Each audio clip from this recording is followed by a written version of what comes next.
April 18, 1945, outside Aschaffenburg, Germany, the rain had turned the road to black soup, and Private Eddie Nolan could not understand why the smell of roasted meat was drifting over a field hospital where 3 American boys had spent the night begging for morphine and bread.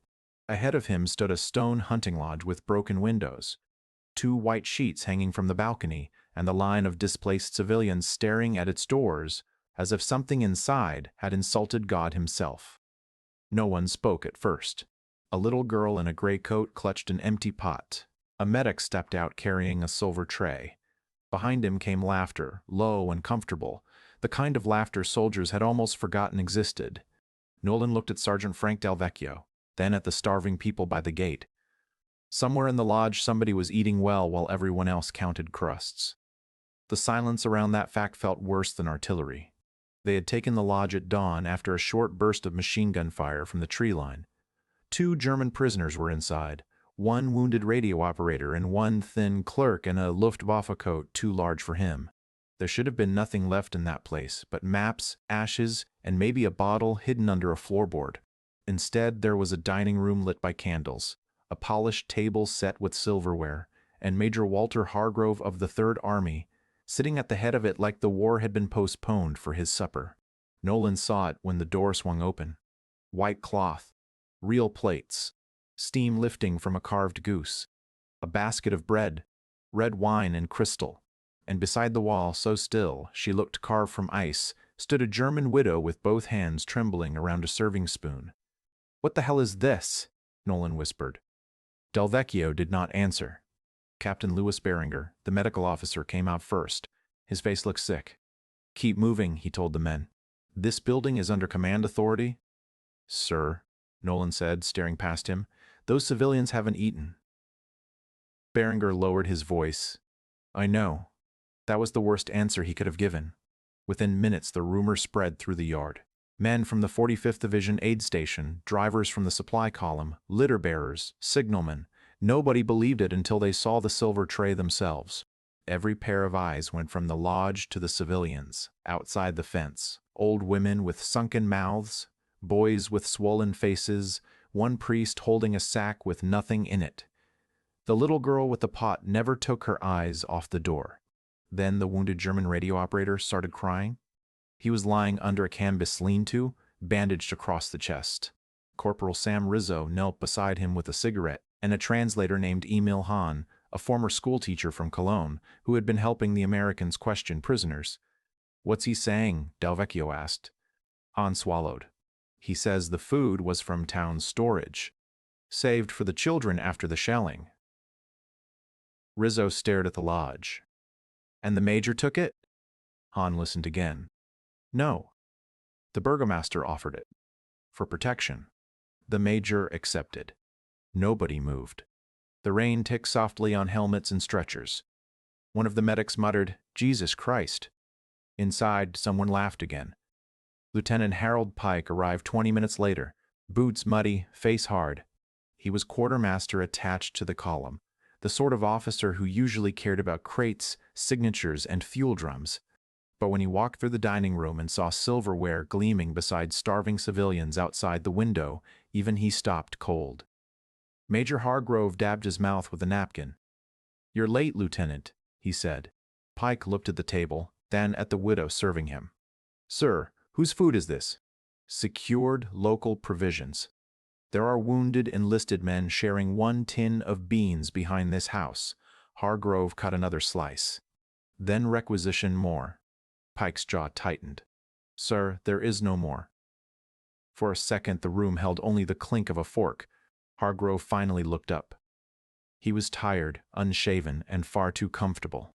"Lieutenant, this army advances on discipline, not sentiment. I have staff work to complete, prisoners to process, civilians to control, and a town to secure.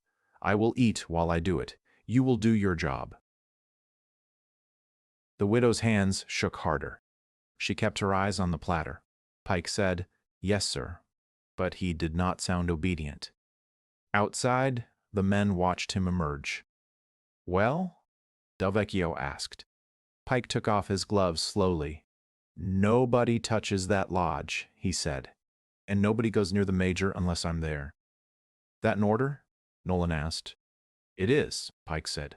Benny looked at the little girl with the pot and added, almost to himself, for now. By noon the moral rot had spread further than the smell of food. 2 more officers were invited inside. 1 refused. 1 went in and came out ashamed, carrying an apple he could not bring himself to bite. The civilians remained at the fence. A shell-shocked American private named Tommy Wills began vomiting when he saw the bread. Medic Joe Mercer sat beside him in the mud and said nothing because there was nothing left to say. When Hargrove ordered the widow to set an extra place for a colonel expected from Corps Liaison, that was when Pike made his decision. He walked to the field radio truck and told the operator, "Send this exactly." The operator hesitated. "Sir, this goes above division. I know where it goes."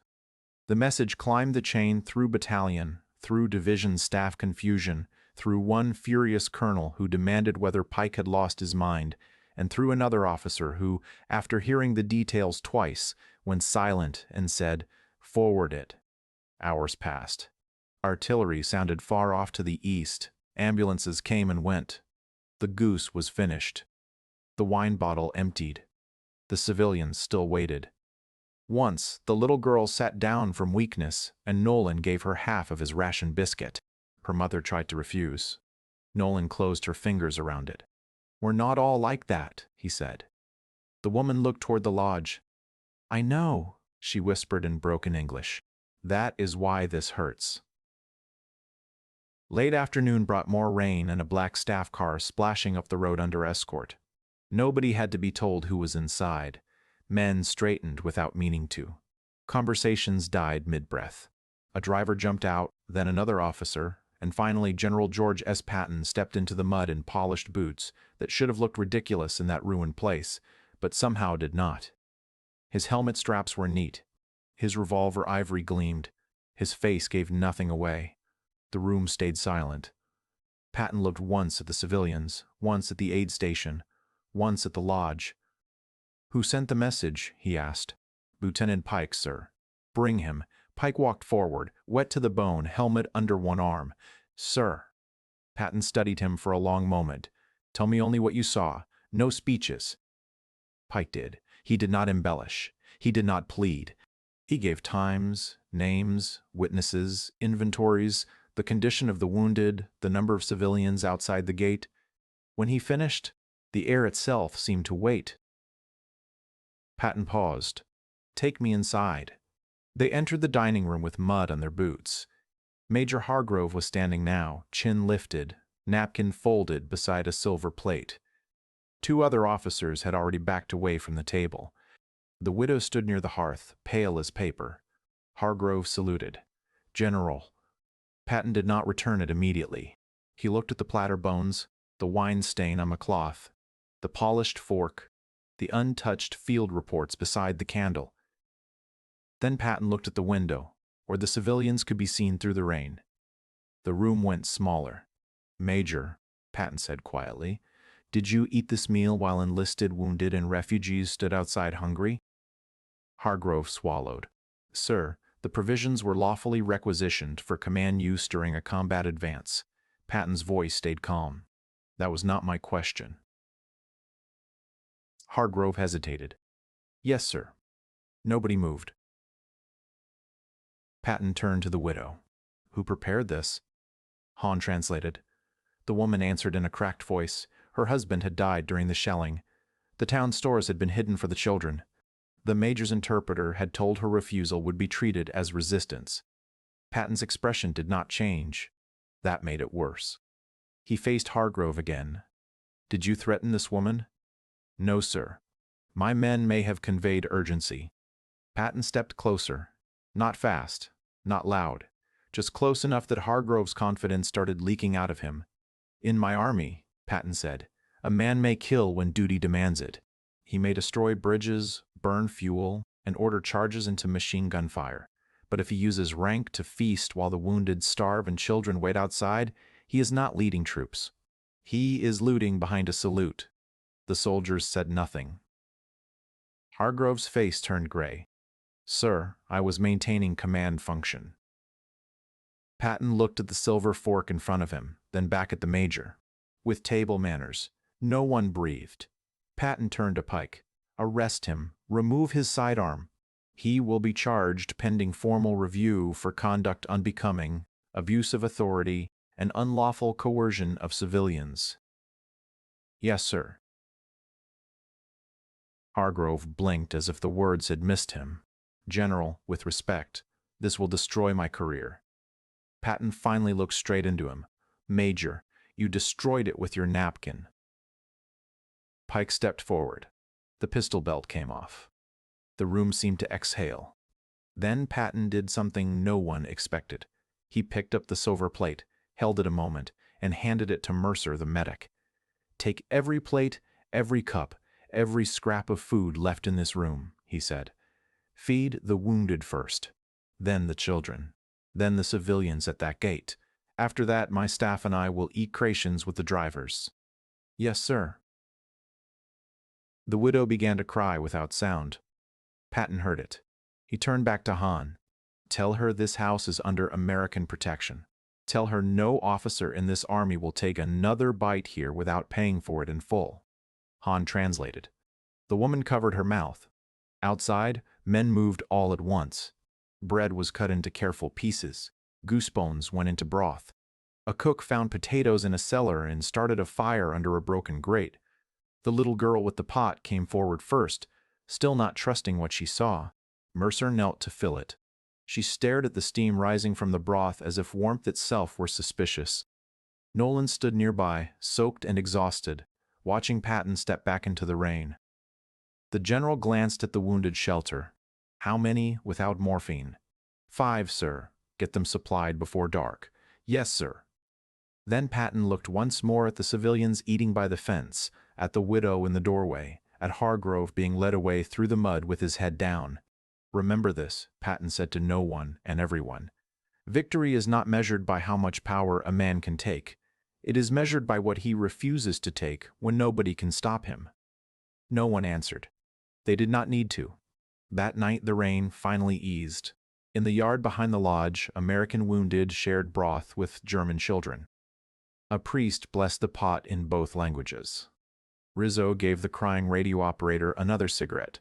Del Vecchio sat on an ammo crate and stared into the dark for a long time before saying, "Maybe that's the difference.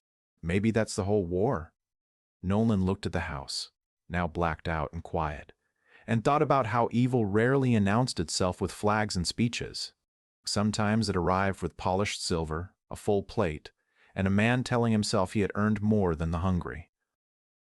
In the morning, the column moved east again. The road was still mud. The guns still waited.